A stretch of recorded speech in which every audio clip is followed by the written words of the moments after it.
From the macabre minds of Laughing Devil Production comes another story from the Nightshade Diary. You know what that means. Check under the bed and make sure no one or nothing is there.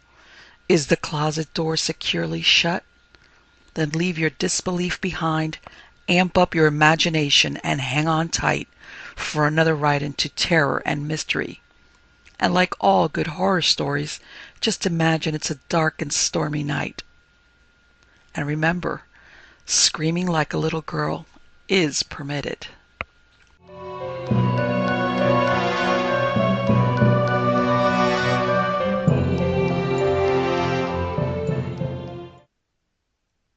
The Last Kiss by Maurice Lavelle. Forgive me. Forgive me. His voice was less assured as he replied. Get up, dry your eyes. I too have a good deal to reproach myself with. No, no, she sobbed. He shook his head. I ought never to have left you. You loved me? Just at first, after all, it happened.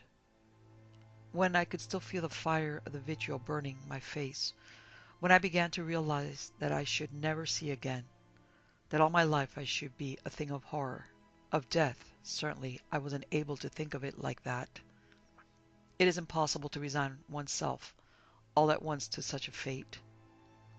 But living in this eternal darkness, a man's thoughts pierce far below the surface and grow quiet, like those of a person falling asleep, and gradually calm comes. Today, no longer able to use my eyes, I see with my imagination. I see again our little house, our peaceful days and your smile.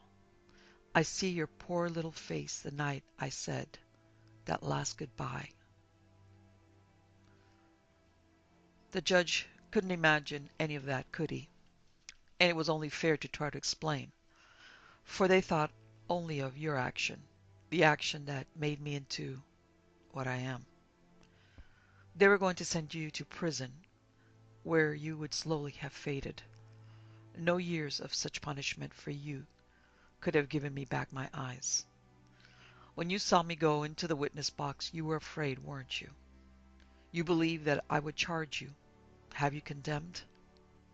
No, I could never have done that. Never. She was still crying, her face buried in her hands. How good you are. I am just... In a voice that came in jerks, she repeated, I repent. I repent.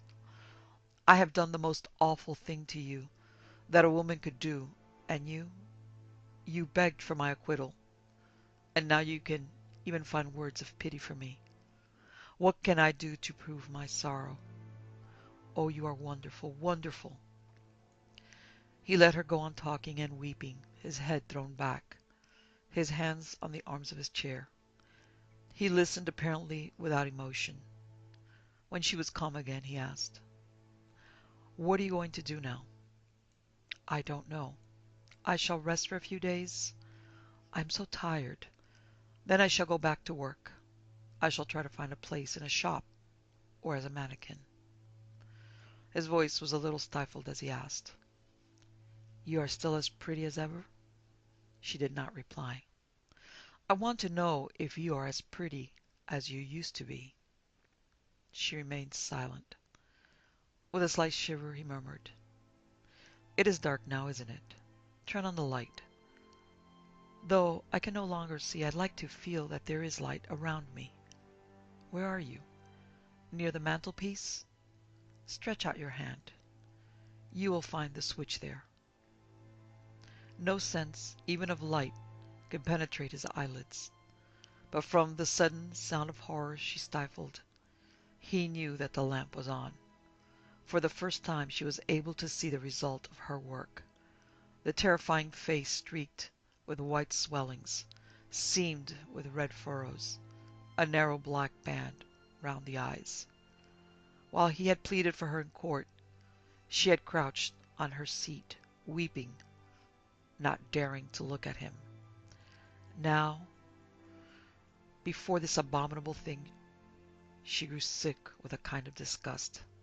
but it was without any anger that he murmured, I am very different from the man you knew in the old days. I horrify you now, don't I? You shrink from me?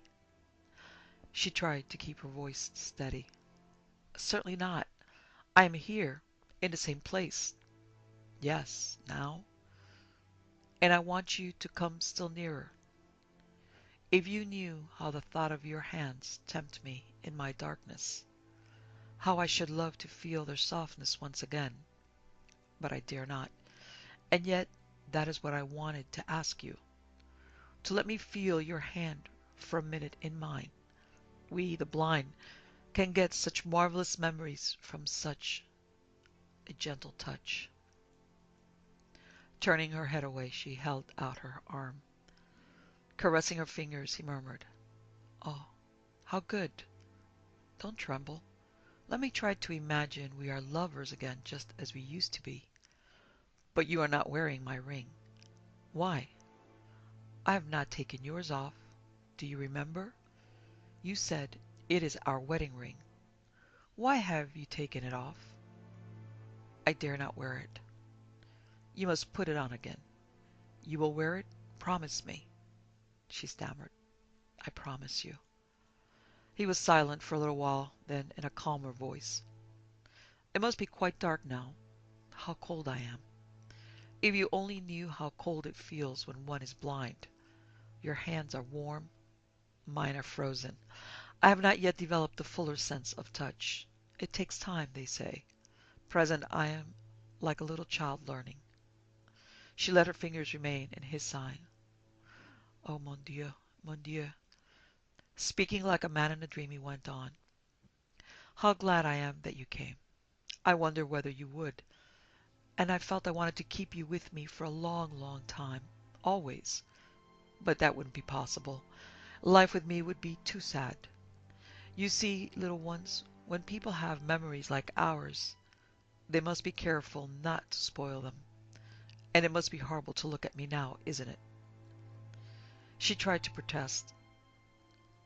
Who might have been a smile passed over his face. Why lie? I remember I once saw a man whose mistress had thrown vitriol over him. His face was not human.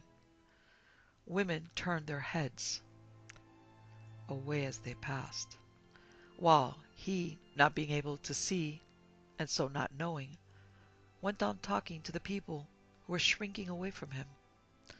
I must be. I'm like that poor wretch, am I not? Even you who knew me as I used to be, you tremble with disgust. I can feel it. For a long time you will be haunted by the remembrance of my face. It will come in between you and everything else.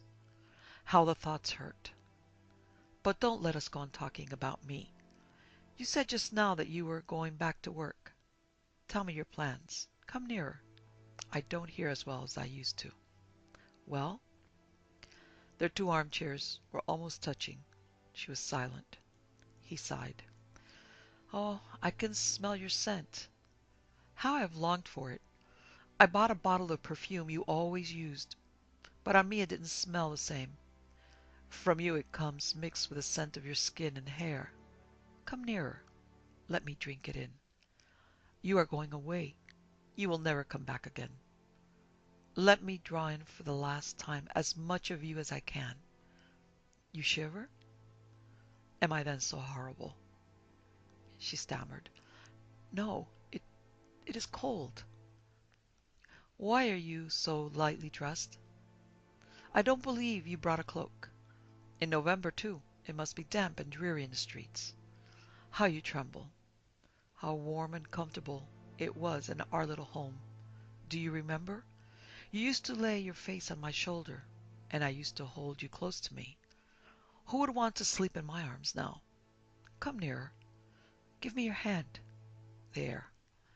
What did you think when your lawyer told you I had asked to see you? I thought I had to come. Do you still love me? Her voice was only a breath. Yes. Very slowly, his voice full of supplication, he said, I want to kiss you for the last time. I know it will be almost torture for you. Afterwards, I won't ask anything more. You can go. May I? Will you let me? Involuntarily, she shrank back. Then, moved by shame and pity, not daring to refuse a joy in the poor wretch, she laid her head on his shoulder, held up her mouth and shut her eyes. He pressed her gently to him, silent, prolonging the happy moment. She opened her eyes, and seeing the terrible face so near, almost touching her own, for the second time she shivered with disgust, and would have drawn sharply away, but he pressed her closer to him passionately. You would go away so soon? Stay a little longer. You haven't seen enough of me. Look at me, and give me your mouth again. More of it than that. It is horrible, isn't it? She moaned. You hurt me. Oh no, he sneered. I frighten you. She struggled. You hurt me. You hurt me. In a low voice he said, Shh. No noise. Be quiet. I've got you now, and I'll keep you. For how many days have I waited for this moment? Keep still, I say. Keep still? No nonsense. You know I am much stronger than you. He seized both her hands and one of his, took a little bottle from the pocket of his coat, drew out the stopper with his teeth, and went on in the same quiet voice. Yes, it is vitriol. Bend your head there. You will see we are going to be incomparable lovers, made for each other. Ah, you tremble. Do you understand now why I had you acquitted? And why I made you come here today? Your pretty face will be exactly like mine. You will be a monstrous thing, and like me, blind. Ah, yes, it hurts. Hurts terribly. She opened her mouth to implore. He ordered. No, not that. Shut your mouth. I don't want to kill you. That would make it too easy for you. Gripping her in the bend of his arm, he pressed his hand on her mouth and poured the acid slowly over her forehead, her eyes, her cheeks. She struggled desperately, but he held her too firmly and kept on pouring as he talked. There, a little more. You bite, but that's nothing. It hurts, doesn't it? It is hell. Suddenly he flung her away, crying, I am burning myself. She fell writhing on the floor. Already her face was nothing but a red rag. Then he straightened himself, stumbled over her, felt about the wall to find the switch, and put out the light. And round them, as in them, was a great darkness.